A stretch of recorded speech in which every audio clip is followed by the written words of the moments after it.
क्या आपने कभी देखा है कि कुछ ही मिनटों में पूरा शहर रेत के अंदर गायब हो जाए?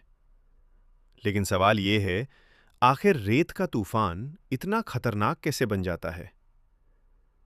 सब कुछ शुरू होता है गर्म रेगिस्तान से।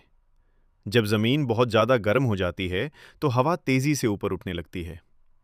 फिर अचानक तेज हवाएं चलती हैं और जमीन पर पड़ी लाखों टन रेत हवा में उड़ने लगती है।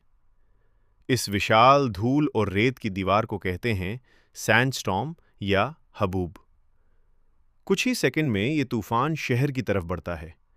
आसमान पूरी तरह अंधेरा हो जाता है। लोगों को सामने कुछ दिखाई देना बंद हो जाता है।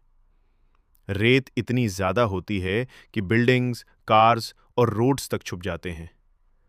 लेकिन सबसे डरावनी बात यह है, ये रेत सिर्फ बाहर नहीं रहती। ये घरों, गाड़ियों और इंसानों के फेफड़ों तक में घुस जाती है। कई बार पूरा शहर घंटों तक रेत में दबा हुआ लगता है। सहारा और मिडिल ईस्ट में ऐसे तूफान हजारों फीट ऊंचे हो सकते हैं और सैटेलाइट से भी दिखाई देते हैं। इमेजिन करो, अगर आप ऐसे तूफान के बीच फंस जाओ तो। नेचर की ऐसी ही डरावनी सच्चाइयों के लिए फॉलो करो।